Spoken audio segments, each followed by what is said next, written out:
de todos los problemas que conlleva el enfrentar la vida. Si Él la besó una vez, ¿la volverá a besar? ¿Son acaso sus pisos amarillos o sus dientes? ¿Acaso su café está haciendo que su marido tenga náusea cada mañana? ¿Está deseando ser un hombre entre hombres fuerte y atractivo? Deje que crezca su bigote y fume. Winchester. Después de ofrecernos todo este tipo de respuestas absurdamente simplistas, al decirnos que la verdadera felicidad se encuentra en tener buen aliento producido por CERTS y también por pisos limpios producidos por la cera Johnson y también los dientes blancos de acuerdo con Crest y el café hecho por la señora Olsen y la virilidad producida por meter hojas en su boca y prenderlas, lo cual inmediatamente necesita que usted regrese a CERTS y comience de nuevo. Después de haber dicho todo eso, ¿realmente hemos llegado a algún lugar?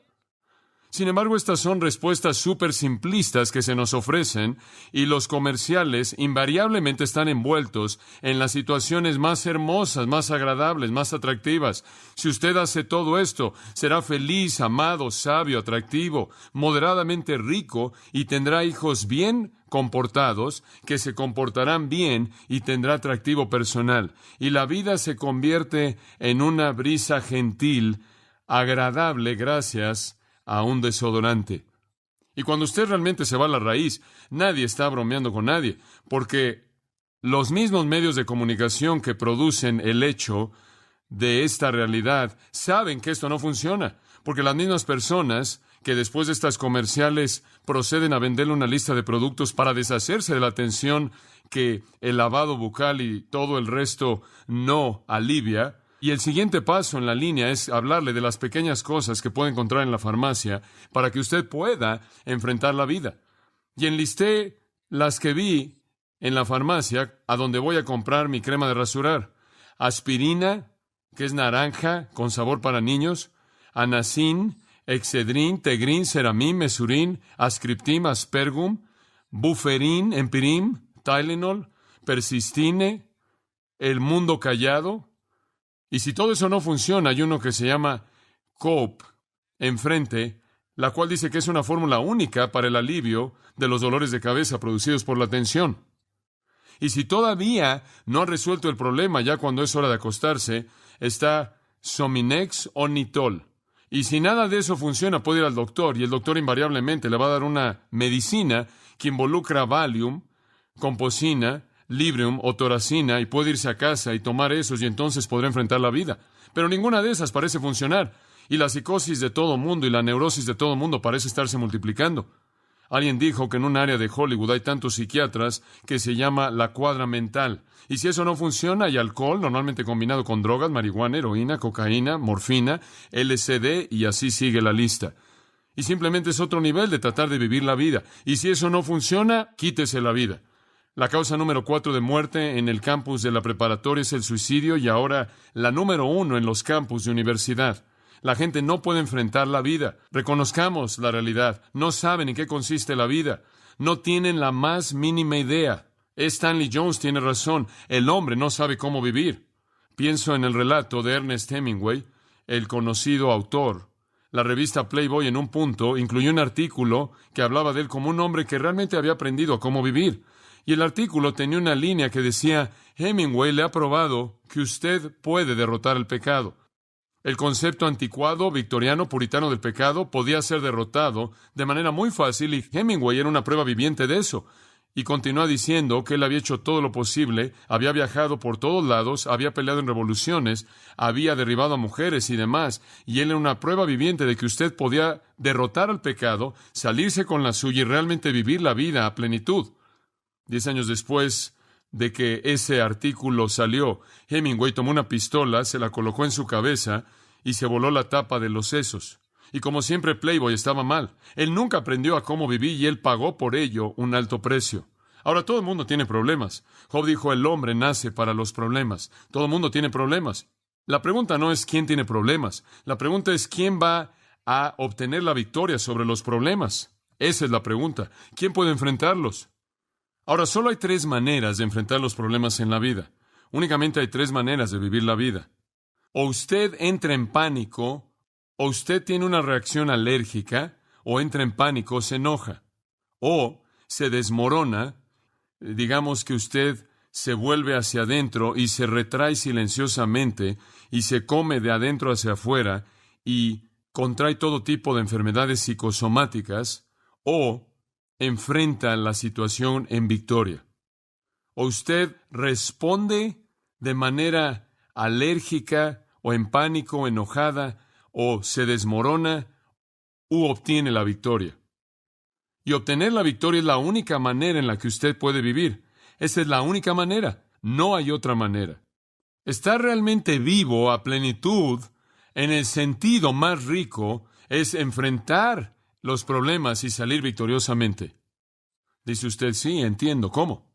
Bueno, para poder saber cómo, y no estoy tratando de ser sobresimplista, quiero darle lo que la palabra de Dios dice como una respuesta básica. Y creo que para ver cómo, vemos al apóstol Pablo. Si algún hombre jamás vivió en circunstancias adversas y las enfrentó de manera triunfal, fue Pablo. Y él se vuelve el patrón en nuestro texto. Filipenses 4, observa el versículo 9.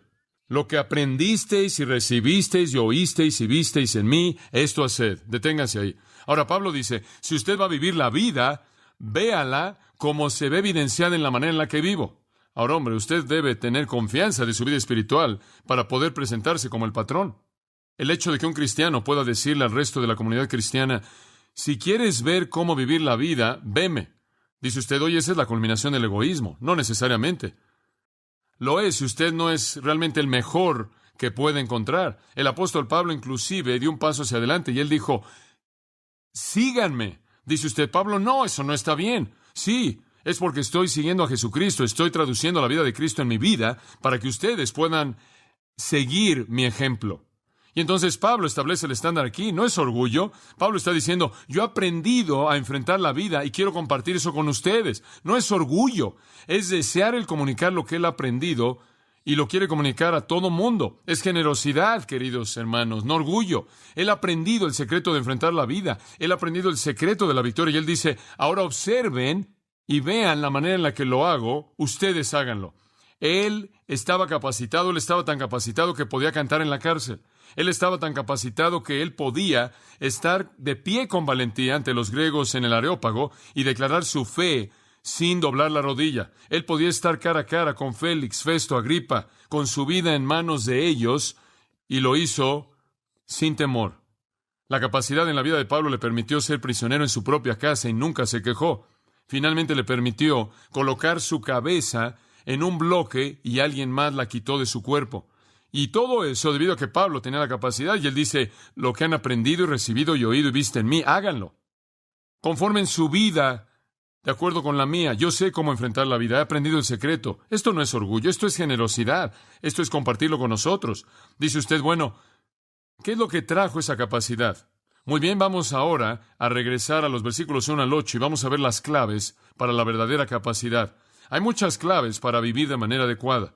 Clave número 1, una postura adecuada. Una postura adecuada.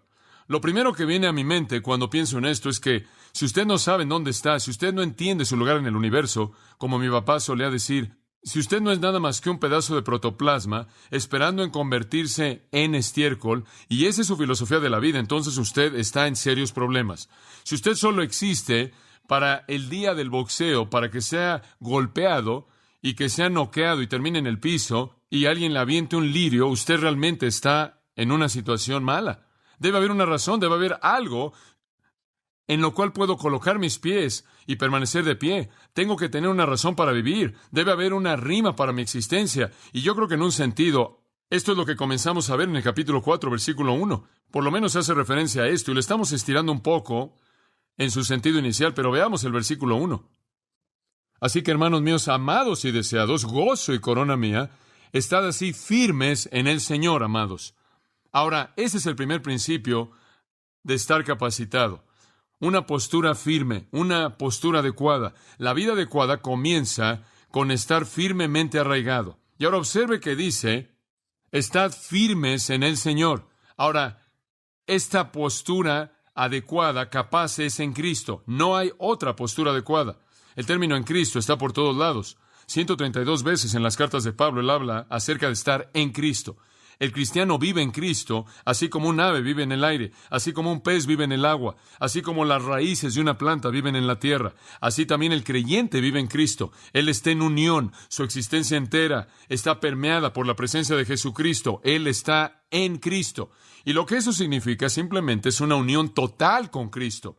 Pablo llega al punto de decir nosotros, dice él, yo estoy crucificado con Cristo, pero yo vivo. ¿Cuál es la siguiente línea? Mas no soy yo el que está viviendo, sino Cristo en mí.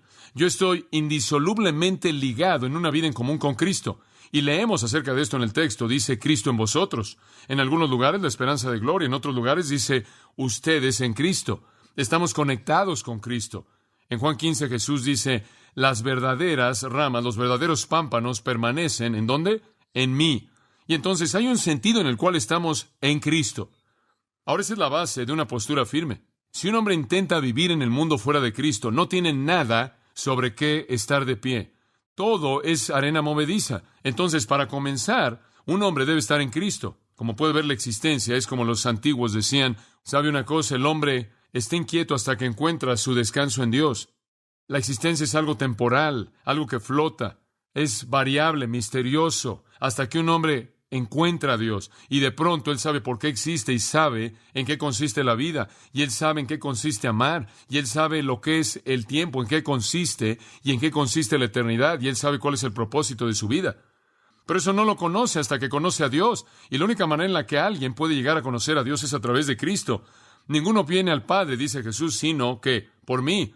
Y la única manera en la que usted jamás llegará a conocer a Cristo es oír acerca de Él, leer acerca de Él en los Evangelios, ver lo que hizo y creerlo con todo su corazón.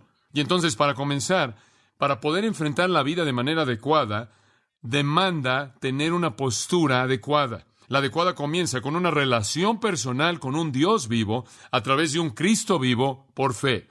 Ahora quiero ilustrarle esto a partir de mis personas favoritas en la Biblia. Habacuc. Pase a Habacuc. Habacuc estaba enfrentando problemas. Él vio Israel, capítulo 1, él vio Israel, Israel estaba de cabeza. Y entonces dijo, Dios, debes hacer algo en Israel. Israel está de cabeza, hay iniquidad y hay todo esto. Y versículo 4 él dice, la ley y la justicia no salen, los impíos vencen al justo, la justicia está pervertida.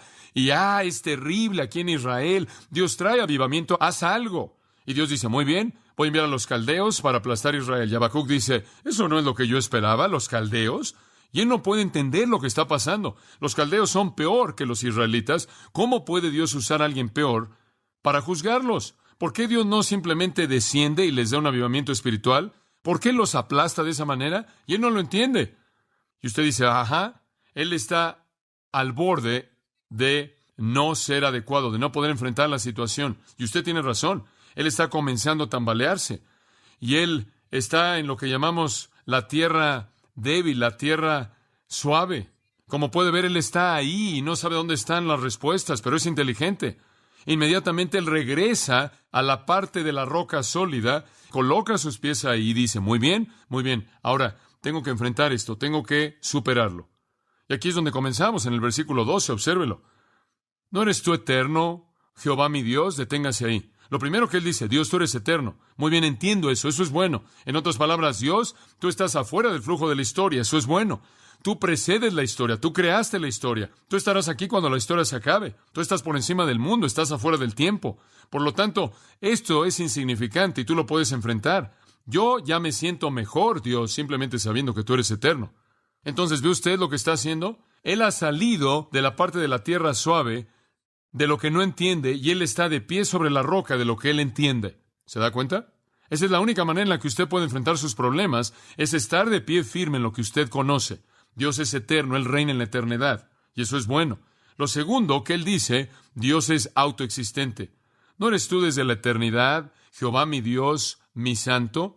La palabra Jehová viene del hebreo Yahweh, del verbo ser, yo soy, eso es autoexistencia. Dios es autoexistente, Él es el que eternamente es autoexistente.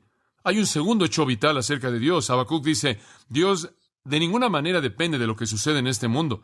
Él es autoexistente dentro de sí mismo y este mundo no le afecta. Entonces Dios es eterno y Él es autoexistente. En otras palabras, Él está fuera del flujo de estas cosas pequeñas e insignificantes y Él está en control.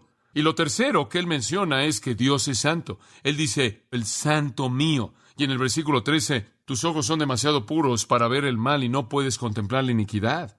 Él dice, Dios, tú eres santo. ¿Qué quiere decir eso? Dios, tú no cometes errores.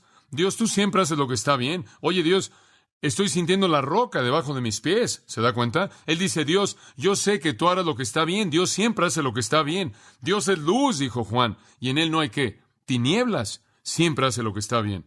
Y Él dice esto, Dios es todopoderoso. Él dice, oh Señor, tú los has ordenado para juicio. Y tú, Dios todopoderoso, los has establecido para corrección. ¿Se da cuenta? Él está recibiendo su respuesta. Dios, tú eres fuerte y poderoso. Tú eres soberano y estás operando, haciendo tu obra. Y después finalmente Él dice, Dios es fiel. Obsérvelo a la mitad del versículo 12. No moriremos. Dios dijo de Israel, yo seré su Dios y ellos serán mi pueblo. Y Habacuc dice, oye Dios, tú hiciste un pacto. Dios hizo un pacto, Dios hizo una promesa. Y Dios no dice mentiras, Dios es fiel. Y entonces Habacuc se siente maravilloso. Y él simplemente despega y comienza a alabar al Señor. Yo lo llamo alabe al Señor de cualquier manera. Él no entiende la situación, él ni siquiera sabe por qué Dios está haciendo lo que está haciendo, pero él entiende a Dios, y él sabe que Dios es poderoso y autoexistente y está fuera del flujo de la historia, y hace lo que quiere, y nunca comete errores, y él cuida de los suyos. Y habiendo establecido esto en su mente, él está creyendo lo que cree y él está firme. Y cuando usted llega al final del capítulo 13, él hace esta gran declaración en el versículo 17, aunque la higuera no florezca. Hombre, ese sería el día, ¿no es cierto? Ni haya fruto en las vides, y caiga el fruto del olivo, y los campos no den alimento, y los rebaños sean quitados, y no haya ovejas en los prados. Con todo yo me regocijaré en Jehová.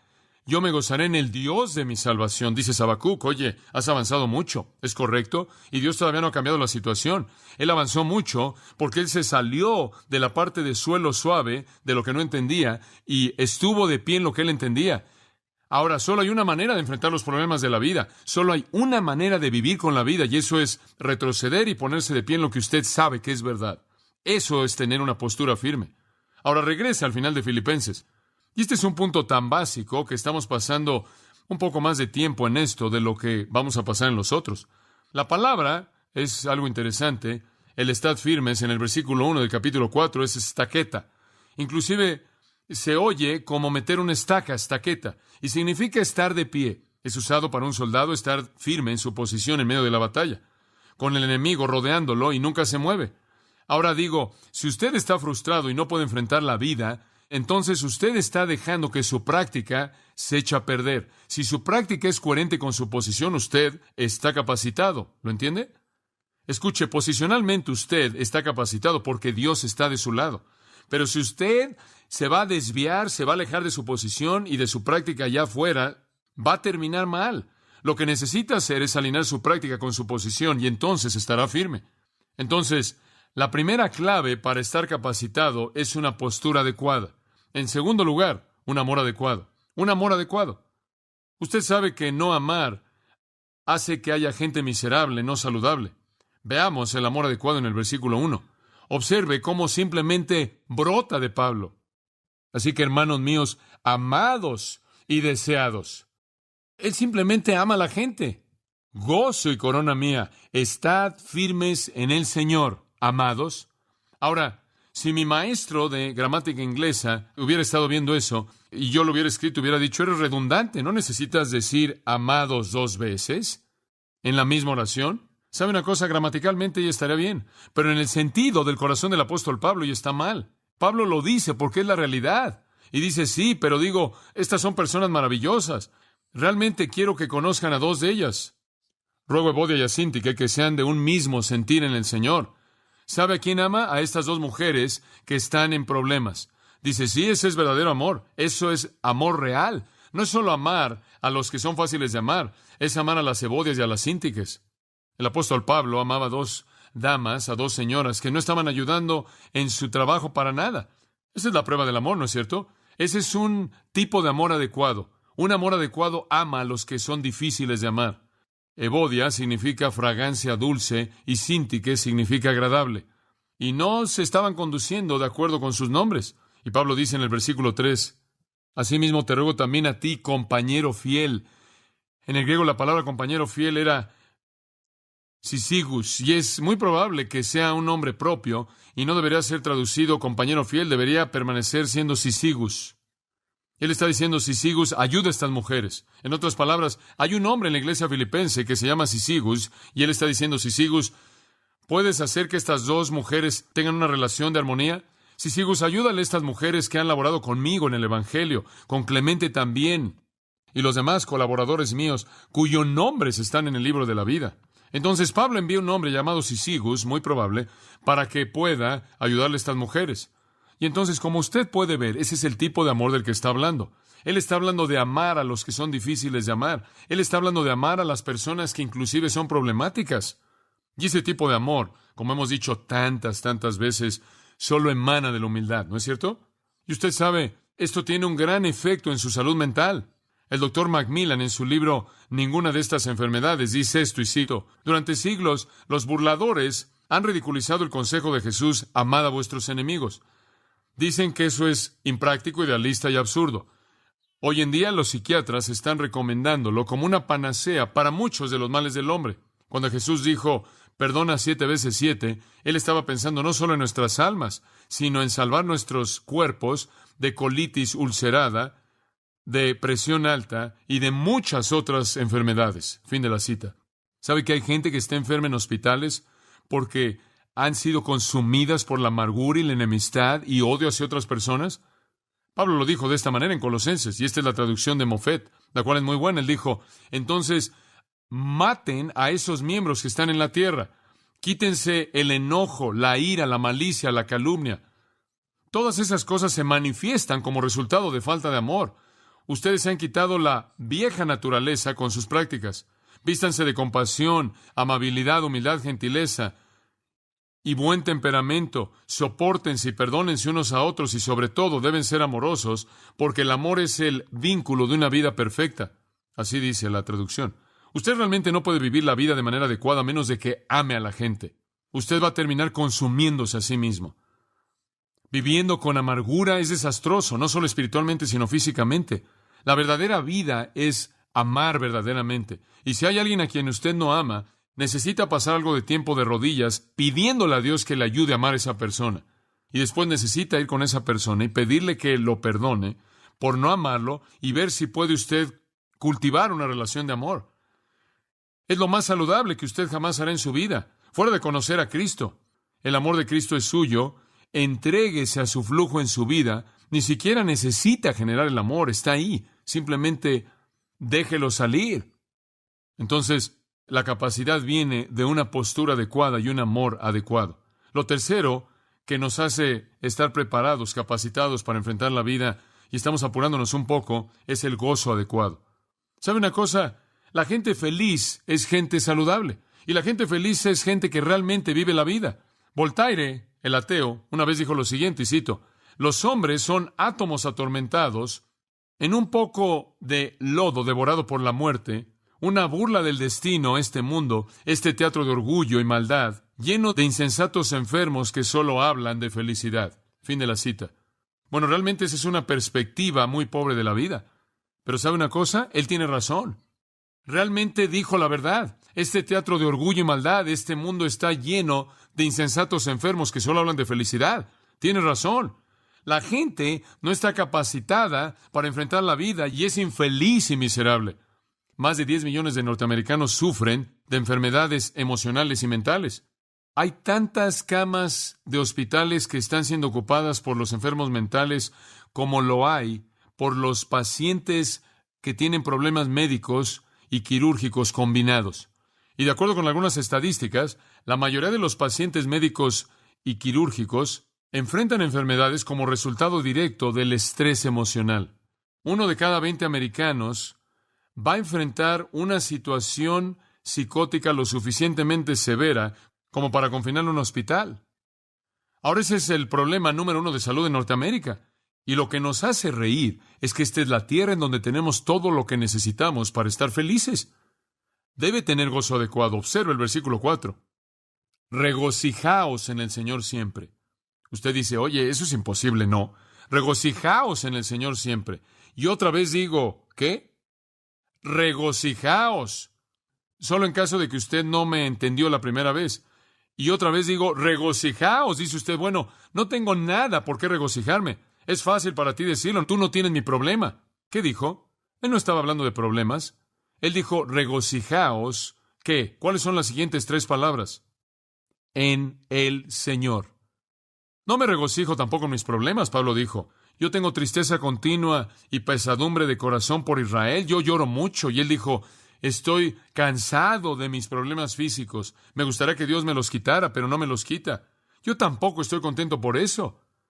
Y honestamente no puedo decir que me encanta que me golpeen por todos lados a donde voy. Digo, desde un punto de vista físico, realmente no es muy agradable, pero me regocijo en el Señor. ¿Ve a Dios? Siempre me estoy regocijando en el Señor y no siempre me puedo regocijar en mis circunstancias, pero en el Señor sí puedo. Esa es la razón por la que el mismo hombre puede decir, estad siempre gozosos. Y el mismo hombre puede decir, tengo tristeza continua y dolor en mi corazón. En mis circunstancias tengo tristeza. En mi relación con Jesús tengo gozo constante. Entonces, cuando sus circunstancias son difíciles, ¿en quién se regocija? Usted se regocija en el Señor. El apóstol Pablo está en una cárcel. Esas son circunstancias malas. Pero él está cantando. Eso es regocijarse en el Señor. Usted siempre puede regocijarse en el Señor. Es interesante, pero en el Nuevo Testamento se nos dice 70 veces que nos regocijemos. ¿Y sabe usted lo que es regocijarse? Escuche esto. Es un abandono total a Jesucristo en cualquier circunstancia. Es simplemente decir constantemente, oye Señor, yo soy tuyo y no entiendo lo que está pasando, pero estoy tan contento porque te pertenezco. Eso es regocijarse. Ahora permítame darle 2 cosas acerca de esto. Este tipo de gozo tiene 2 cualidades. Uno, es incesante. Siempre, siempre, siempre. ¿Por qué? Porque es en el Señor. No es en las circunstancias. ¿Lo entendió? Es en el Señor. Y no quiero decir que es algún tipo de gesto torpe en su rostro todo el tiempo. Digo, este es el tipo de gozo que viene como resultado de su relación con Jesucristo. ¿Alguna vez ha enfrentado esos momentos de tristeza real y simplemente comienza a volver sus pensamientos hacia Jesucristo y de pronto siente algo de gozo y entonces como consecuencia puede haber gozo en medio de la tristeza? Es incesante, permanece por encima de las circunstancias. Lo segundo acerca de esto es independiente. No es gozo debido a, sino que es gozo a pesar de. Es alabar al Señor a pesar de todo. La circunstancia es inmaterial. Entonces, estar capacitado. El estar capacitado para enfrentar la vida involucra un gozo adecuado, como también un amor adecuado, como también una postura adecuada. Permítame llevarlo a la 4. Esto es bueno. Una gentileza adecuada. Una gentileza adecuada está en el versículo 5. Vuestra gentileza sea conocida de todos los hombres. Significa gentileza. Vuestra gentileza sea conocida por todos los hombres. ¿Sabe una cosa? Hay personas que viven la vida como si fueran un toro en un closet para vajillas de China. No es sorprendente que tengan úlceras. No es sorprendente que siempre estén enojados. No es sorprendente que simplemente dejan ahí un camino de personas que atropellan. Ustedes saben conforme viven. Ni siquiera entienden cómo ajustarse a la gente y ser gentiles, amorosos, ser tiernos de corazón. Esta es una cualidad tan rica. Parte del fruto del Espíritu, usted sabe, es gentileza, ¿no es cierto? Gentileza, bondad, fe, mansedumbre y demás. Me gusta 2 Timoteo 2:24, que dice, esta es la sabiduría de Pablo a Timoteo, el siervo del Señor no debe ser contencioso, sino amable, ser gentil. Y me encanta 2 Corintios, y oro a Dios porque esto algún día está en mi vida, en la gracia de Dios y en su tiempo conforme me refina. Pero escuche esto, 2 Corintios. Ahora yo, Pablo, os ruego por la mansedumbre y gentileza de Cristo. Hay algo acerca de Cristo que es simplemente deseable en términos de ser gentil. Sin embargo, Él fue firme. Él no fue alguien tibio, ¿no es cierto? Él no siempre estuvo condescendiendo y diluyendo su mensaje. Él fue firme y cuando necesitaba ser, Él era un león. Pero de alguna manera había una gentileza en Él, en toda su vida, que atraía a las mujeres y a los pequeños a su lado. Y esa es una relación hermosa. ¿Y sabe una cosa? Pienso en David, quien fue un gran guerrero, quien mató a Goliat. Usted sabe, Saúl ha matado a sus miles, David mató a sus decenas de miles, un gran guerrero. Sin embargo, fue David quien se podía sentar con una arpa en su mano y podía calmar a la bestia salvaje.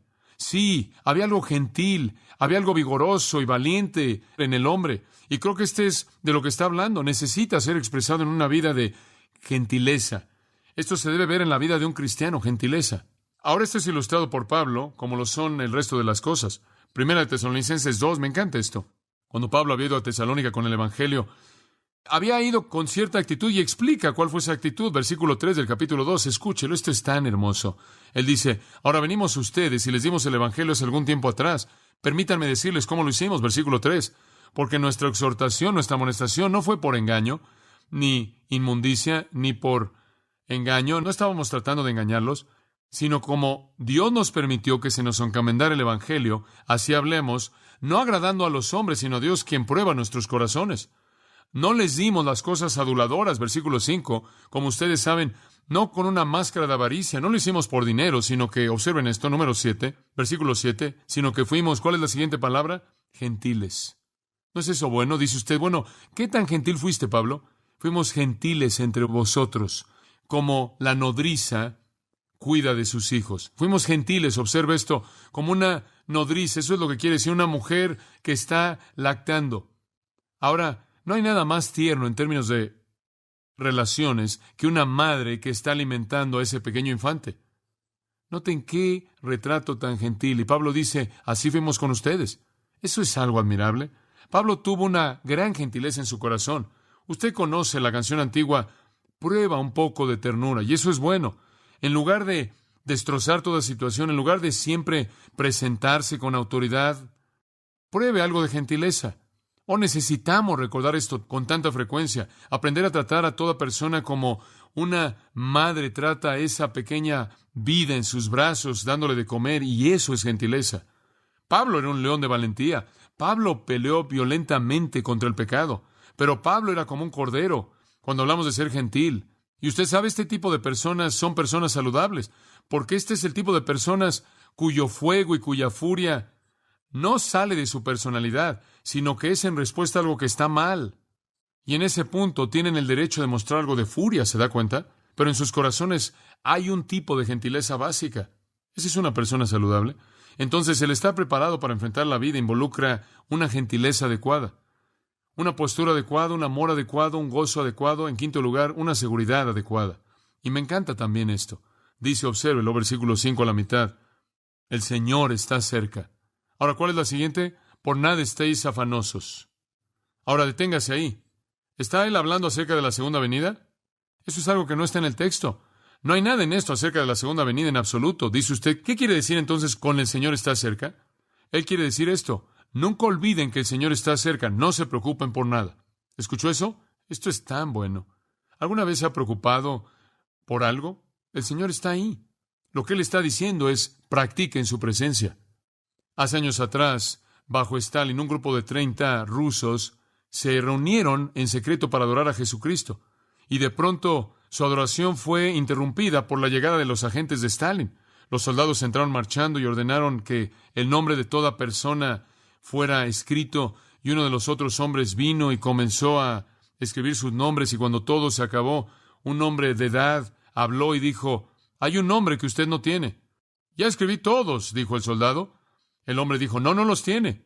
Y un pequeño argumento comenzó. Finalmente el soldado dijo, bueno, ¿quién es? A lo cual el hombre respondió, bueno, es el Señor Jesucristo. Como puede ver, Él también está aquí. ¿Y sabe una cosa? Él tenía razón. Él estaba consciente de su presencia, practicando la presencia de Cristo. Hubo un indio ya de edad quien vino a una iglesia y se sentaba en la fila de adelante y siempre llegaba media hora antes. Y él se sentaba ahí. En cierta manera, usted sabe, ya serio, mirando hacia adelante, y después de que llegaba temprano, finalmente alguien dijo, ¿por qué hace eso él? Todas las semanas él llega y simplemente se sienta ahí. Y uno de ellos dijo, tonto, o cualquiera que fuera su nombre, no recuerdo su nombre, ¿por qué llegas tan temprano y simplemente te sientas ahí? Y esto es lo que él dijo, me encanta esto, él dijo, yo llego temprano, yo me siento, yo pienso en Jesús. Eso es bueno, ¿no es cierto? Yo pienso en Jesús. Él se preocupaba por la presencia de Jesucristo, y eso se volvió su seguridad. Esa es la seguridad de toda persona. Estoy tan seguro cuando descanso en la presencia de Jesucristo. Paul Rees cuenta una historia de un hombre en un barco que fue atacado por torpedos durante la Segunda Guerra Mundial, y eventualmente el barco se hundió y la gente estaba en una pequeña balsa salvavidas y fueron recogidos por otro barco que era piloteado por los alemanes. Todos fueron arrojados en un área grande donde fueron detenidos.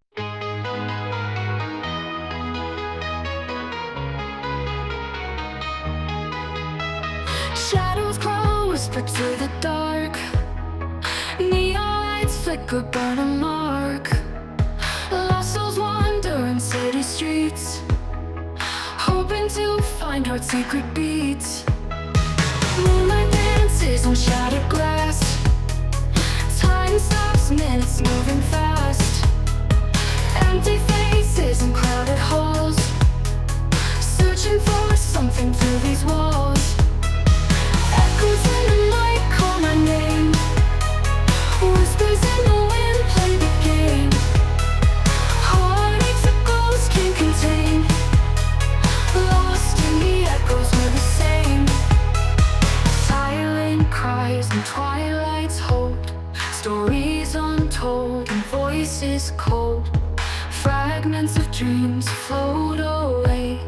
Living shadows in night's way. Rain falls heavy, washing pain. In this labyrinth I remain, seeking truth in tangled lies, hoping for light in shadowed skies. Echoes in the night call my name. Whispers in the wind play the game.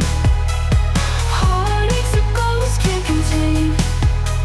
Lost in the echoes we're the same.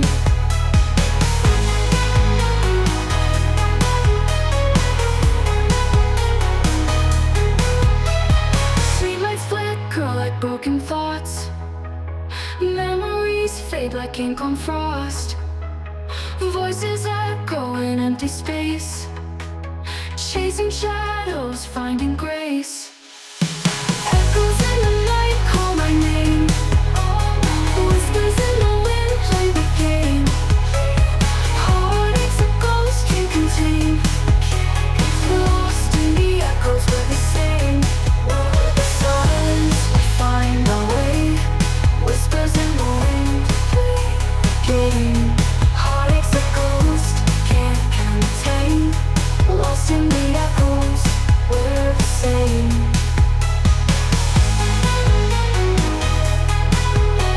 Silence we find our way.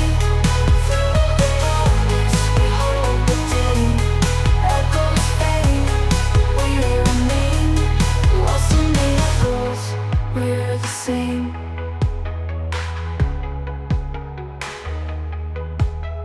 Shadows grow, whisper to the dark. Neon lights flicker, burn a mark.